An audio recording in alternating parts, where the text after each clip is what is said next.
नमस्कार, मैं हूं आलोक मेहता।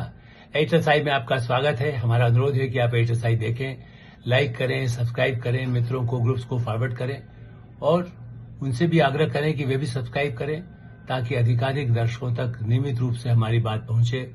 उनकी राय, आपकी राय कमेंट्स के रूप में हमको मिले। सहमति हो, असहमति हो, आलोचना हो, सुझाव हो, हमेशा उसका स्वागत है। भारतीयों का नाम दुनिया में छा रहा है। भारत के तो जिस तरह की प्रतिष्ठा है ही, उस दृष्टि से एक नया स्टडी सामने आई है, बिल्कुल ताजा रिपोर्ट है और उसमें बताया गया है कि एनआरआई में भारतीय मूल के प्रवासी भारतीयों में सबसे टॉप पर कौन है? हिंदुजा, जिनका 1.85 लाख करोड़ के रूप में उनको सबसे बड़ा अरबपति 10 ऐसे जो सूची बनी है उसमें टॉप एनआरआई जो है प्रवास भारतीय मूल के लोग। और हिंदुजा आज से नहीं गए हैं, वो 60s से गए हुए हैं। उन्होंने भारत की इकोनॉमी के लिए उस समय जो सहयोग हो सकता है, व्यापार कैसे बढ़ सकता है, उसके रास्ते अंतर्राष्ट्रीय व्यापार में। बाद में वहां से कई वर्ष पहले ईरान का शाह थे, फिर ईरान स्थितियां जब बदली वो ब्रिटेन में जाकर बस गए और अब 38 देशों में उनका अपना कामकाज का एक बड़ा सिक्का चलता है। बैंकिंग में हो, इन्वेस्टमेंट की दृष्टि से हो, फाइनेंस के क्षेत्र में हो, एक तरह से कह सकते हैं ट्रांसपोर्ट में भी। भारत में चूंकि बड़े पैमाने पर अभी तमिलनाडु में उन्होंने इतने बड़े पैमाने पर जो पैसा लगाया और उसमें कहा गया है कि भाई 7,500 करोड़ इतना इन्वेस्टमेंट वहीं तमिलनाडु में शुरुआत किया है। उसी तरह उत्तर प्रदेश में, तमिलनाडु में जो ईवी व्हीकल्स बनाने के लिए है, जो प्रदूषण रहित जैसे हो सके, फिर उसके बाद बैटरी निर्माण के लिए भी वहीं और बड़ा पैमाने पर खर्च होना है। फिर यूपी में, जहां कोई नहीं आता था, वहां भी 50,000 करोड़ लगा करके उन्होंने जो बसों के निर्माण के लिए इन्वेस्टमेंट की पूरा काम शुरू किया। तो भारत में भी उनका यही एक बात रेखांकित करना है कि भारत मूल के जो लोग बाहर भी पैसा अर्जित कर, नाम अर्जित करते हैं, वो भारत में भी बड़े पैमाने पर इन्वेस्टमेंट भी करते हैं। भारत की उससे छाप बढ़ती है, भारत की पहचान बढ़ती है, भारत की प्रतिष्ठा बढ़ती है। जैसा हिंदुजा, आज भी वो शाकाहारी एसपी हिंदुजा थे ही, गोपीचंद हिंदुजा, दोनों से मेरी मुलाकात भी हुई है, बात हुई है और इसलिए मैं कह सकता हूं कि उन्होंने कितने अपने भारतीय संस्कृति के मूल्य, धर्म के प्रति, हिंदू धर्म के प्रति जो उनकी आस्था है, मंदिर हरे राम हरे कृष्ण के मंदिर हो या अक्षरधाम मंदिर हो, उसको निर्माण में कैसे सहयोग हो सकता है। प्रधानमंत्रियों के, अब मैं जानता हूं इंदिरा गांधी के समय से लेकर के और यदि नरेंद्र मोदी जी के कार्यकाल तक, अटल बिहारी वाजपेयी से भी, मनमोहन सिंह से भी, ऐसा नहीं कि भाजपा के साथ हिंदू धर्म के नाता हो। उस सरकार में भी नरसिंह राव के समय से, जो उन्होंने खुद मुझे बताया कि नरसिंह राव भी उनसे विचार विमर्श करते हैं। जब इकोनॉमी ओपन हुई उसके बाद तो सारे प्रधानमंत्रियों के साथ कि कैसे ब्रिटेन के साथ या अमेरिका के साथ संबंधों में क्या सहयोग हो सकता है। तो प्रवासी भारतीय भारत से यदि जाकर के कोई इन्वेस्टमेंट भी शुरू किया, उस समय उन्होंने किया, आज कोई दूसरे करते हैं। इस दृष्टि से हिंदुजा की एक बहुत महत्वपूर्ण योगदान भी है और ये गौरव की बात है कि टॉप अरबपतियों में उनका नाम आ रहा है और उनकी एक छाप दुनिया में है, जिससे भारत की प्रतिष्ठा भी बढ़ती है, भारत की संस्कृति का भी जैसे कह सकते हैं छाप बनती है, भारत के साथ जो व्यापारिक संबंध और इन्वेस्टमेंट के लिए भी लोगों में उत्साह बनता है और वो बाहर जाकर जब कमाते हैं तो उसका इन्वेस्टमेंट होता है ना। दूसरे लक्ष्मी मित्तल नंबर 2 पर चल रहे हैं, 1.75 लाख करोड़ उनके बारे में संपत्ति आई है, वो भी उसी लिस्ट में नंबर 2 पर उनको माना गया है। अब वो मेटल टेक्नोलॉजी में है, इंफ्रास्ट्रक्चर में है, रिटेल में है। जैसे हिंदुजा फाइनेंस में भी रहे, इंफ्रास्ट्रक्चर में भी रहे, बैंकिंग में भी उनका काफी अच्छा, इसीलिए जो इंडस्ट्रियल बैंक उसको उन्होंने बढ़ाया और इसी तरह से व्यापार के कई क्षेत्रों में। और जैसा मैंने कहा कि वो कैसे प्रदूषण को रोक करके नए जो सोलर हो चाहे विंड हो, कई इस तरह की जो नए जिससे कि दुनिया को प्रदूषण से बचाया जा सके और भारत में भी जितना इन्वेस्टमेंट हो सके कर सके।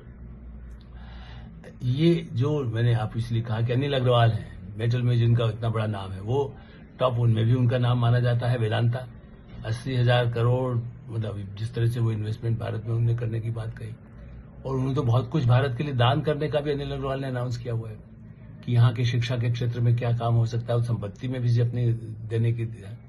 तो छोटे से झारखंड के गांव, मतलब वहां से शुरू करके जो उन्होंने किया वो काम आगे बढ़ा है। तो ये 10 प्रवासी भारतीयों, एनआरआईज का नाम आ रहा है और मैंने ये क्यों खाली उनके तारीफ करने के लिए नहीं कह रहा हूँ। हमारे वैसे तो देखा जाए तो टाटा ग्रुप्स है, अंबानीज हैं, अडानीज हैं। ऐसा नहीं कि उनका इंटरनेशनल मार्केट में नाम नहीं है, काफी नाम है। ऐसी कितनी ही और भी कंपनियां होंगी जो, और कई ऐसे नाम हैं जैसे आप कह सकते हैं कि अबू धाबी में या सैन फ्रांसिस्को में जो एनआरआईज हमारे हैं, उनका एक ऑस्ट्रेलिया में, मेलबोर्न में, मैंने दुनिया के विभिन्न हिस्सों में, अफ्रीका में भी है, लेकिन इन जो बड़े बता रहे हैं उनमें हमारे प्रवासी भारतीय दूसरे, तीसरे, चौथे नंबर पर जब यदि माने जाते हैं अरबपतियों में, और जो बड़ा इन्वेस्टमेंट करके वहां प्रोग्रेस करते हैं उसको भारत से भी उसका लाभ होता है।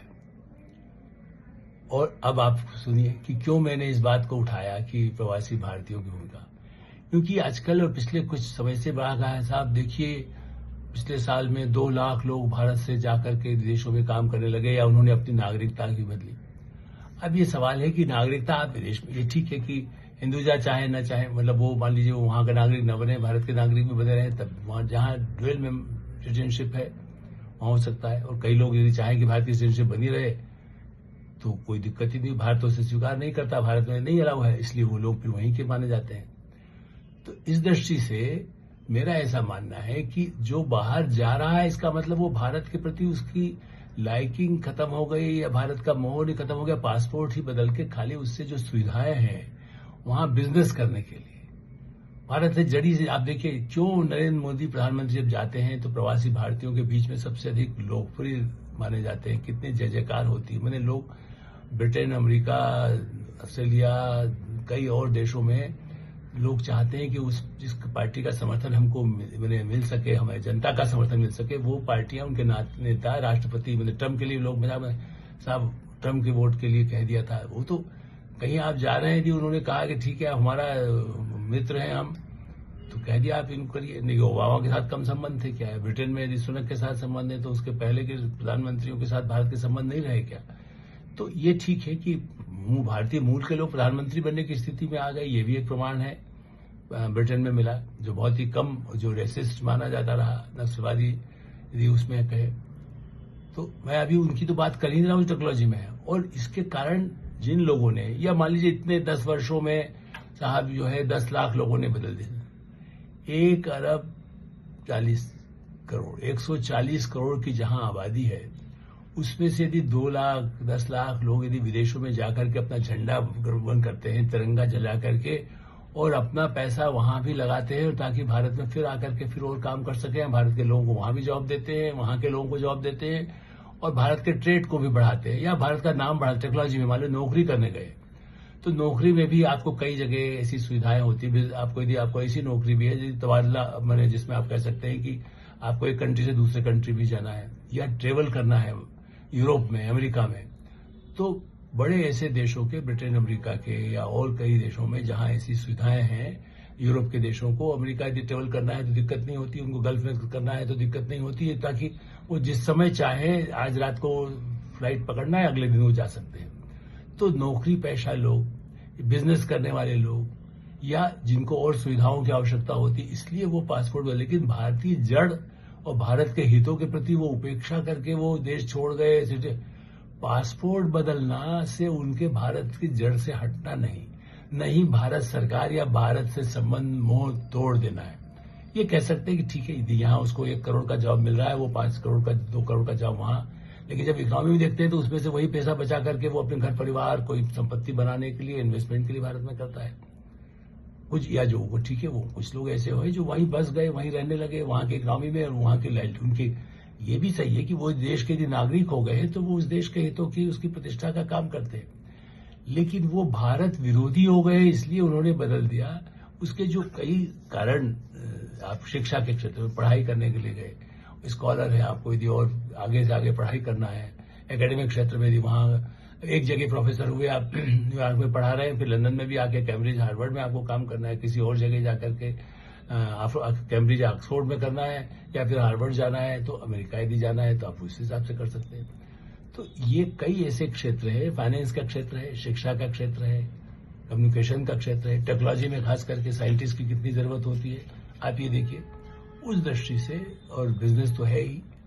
तो ये जो निराशाजनक बात जो समाज में एक गलतफहमी फैलाई जाती है कि लोग भारत छोड़ रहे हैं, मैं इसलिए कह रहा हूं कि जिस समय मैं दिल्ली आया 70s में, मध्य प्रदेश में कोई भी मेरे परिवार के सदस्य, कई लोग विदेश जाना, क्या अपने वहां से भोपाल जाना भी, राजधानी जाना भी मानते थे कि बहुत बड़ी बात है। दिल्ली आकर काम करने वाले गिने चुने लोग होते थे। आज यह विदेश जाना, तो मैं, हमारे कई परिवार के सदस्य यही कहते हैं, आप सबसे पहले आप जर्मनी गए, उसका हमें दूसरे बच्चों को, सेकंड थर्ड जनरेशन अब जो है, मतलब हमारी जो ऐसे परिवार के सदस्य रहे, उनके लोग अब अमेरिका में, ब्रिटेन में, ऑस्ट्रेलिया में, कहाँ काम कर रहे हैं। तो उनमें एक मन में आया कि हाँ, हम वहां जाके काम कर सकते, फिर बात आ जाएगी। एविएशन में भी कई टेक्नोलॉजी में, साइबर सिक्योरिटी या इस तरह की जो आजकल नई डिजिटल है, अब ये तो जानते हैं कि सिलिकॉन वैली तो भारतीयों पर निर्भर हो गई है। इतने बड़े पैमाने पर 40-50% लोग भारतीय मूल के काम कर रहे हैं। ये इस बात का सबूत है कि एनआरआई का मतलब, प्रवासी भारतीयों का मतलब, या भारत का पासपोर्ट बदलने का मतलब भारत सरकार या भारत के प्रति, भारत के माहौल का प्रतीक नहीं है। कि यदि यहाँ कोई तनाव है, यदि उसको इस रूप में पेश किया जाता है कि भारत की स्थितियां इतनी खराब है, खास करके मैं नाम तो ले ही नहीं रहा हूं आज, मैंने सोचा कि कोई प्रतिपक्ष के नेता का नाम नहीं, जो भारत को गाली देते हैं, भारत की डेमोक्रेसी को गाली देते हैं, उनका नाम ही लेना एक तरह से जैसे कह सकते हैं कि अब तो जैसे कैसे को उसको अपराध मान लेना चाहिए, क्योंकि वो तो अपराध कर ही रहे हैं भारत के खिलाफ, जहर उगल करके दुनिया में जाकर। और इसलिए जितना उनको निगलेक्ट किया जाए, वो तो महत्व इसलिए बढ़ा जाते हैं कि भारत को गाली दे, ताकि उन्हें कहीं बाहर से फंडिंग हो जाए, कोई पैसा दे भारत में अराजकता पैदा करने के लिए, भारत में अशांति पैदा करने के लिए, भारत को किसी तरह से डेमोक्रेसी में कमजोर दिखाने के लिए। भारत की अस्थिरता होगी तो उनको कहीं डिक्टेट करने में, उनको रिश्वत देने में, कमीशन देने में, रक्षा घोटालों में, पाकिस्तान से लड़ाई कराने में फायदा होगा, चीन से लड़ाई कराने में फायदा होगा। ऐसे जो वेस्टेड इंटरेस्ट है, उनके साथ वो लोग जुड़ जाते हैं। वो राजनीतिक हो सकते हैं, वो एनजीओ के लोग हो सकते हैं, वो मीडिया के हो सकते हैं, जिनको भारत के प्रति किसी तरह से, भारत एक तरह से राष्ट्रद्रोही में मानता हूं। अब ये अलग बात है कि वो धाराएं उस तरह से लागू नहीं होती हैं, और इसलिए मेरा ऐसा मानना है कि आने वाले समय में हमारे देश में गौरव होना चाहिए कि जैसे ब्रिटिश ईस्ट इंडिया कंपनी के लोग, या उस समय में कई लोग भारत आकर के राज करने लगे, तो कहते हैं अरे साहब क्यों, क्या वो अपने देश के साथ वो करके आए। बाद में ब्रिटिश सरकारें आई, लेकिन व्यापार के लिए भी जो लोगों ने, चाइनीज आज अमेरिका में जाकर के बैठे, तो आज अमेरिका लड़ना भी चाहता है, चीन से विरोध भी करता है, रशियंस के साथ, लेकिन उनके साथ इन्वेस्टमेंट उनका मांगता है, उनके लोग आकर के वहां काम कर रहे हैं। भारत के खिलाफ ट्रम्प कुछ भी कहे, लेकिन उसके बाद भी भारतीयों के बिना तो उनका काम चलना नहीं है। जानते भी हैं वो खाली अपने हितों के लिए या अपने देश के हित के नाम पर कुछ भी कर रहे हैं, खाली अपनी, चूंकि अपनी इमेज बनाने के लिए। अपनी इमेज वैसे तो अल्टीमेटली खराब होना है, लेकिन इसलिए इस बात को याद रखा जाना चाहिए कि भारत के मूल से जो गए हैं, उनमें से बहुत कम ऐसे होंगे जो भारत विरोधी हों, भारत के सरकार के, नरेंद्र मोदी कही या कहें साहब वहां तो माहौल खराब है, कितने ही बिहार के, बल्कि बाहर के लोग फिर वापस आकर के बस रहे हैं। सबसे बड़ा उदाहरण अंत में मैं कहूंगा, लक्ष्मी मित्तल ने 300 करोड़ से 315 करोड़ की सबसे बड़ी एक संपत्ति दिल्ली में खरीदी, इतनी महंगी बंगलो, बिल्कुल पृथ्वीराज रोड, जो बिल्कुल हार्ट ऑफ सिटी है। पार्लियामेंट वहां से आप 1 किलोमीटर चले जाएं, उससे कहीं चले जाएं, एयरपोर्ट 20 मिनट में पहुंच जाए, सबसे बड़ा इन्वेस्टमेंट करके। चूंकि वहां पर डोमासाइल, जो ब्रिटेन में जो पॉलिसी बदली गई, उनके लिए डोमासाइल जो इन्वेस्टमेंट या टैक्स के संबंधी जो पॉलिसीज थी, उसको बदलने के बाद लक्ष्मी मित्तल ने फैसला किया कि हम तो भारत आकर बच जाएंगे। तो ये भी क्यों मान रहे हैं कि जो भारत के प्रवासी भारतीय जाते हैं वो भारत में पुनः आकर के नहीं बसेंगे। बिहार में, मध्य प्रदेश में, तमिलनाडु में, केरल में, राजस्थान में 50 ऐसे उदाहरण हमारे सामने हैं जो भारत में आकर के उन्होंने इन्वेस्टमेंट भी किया और भारत में वापस आकर के बस भी गए।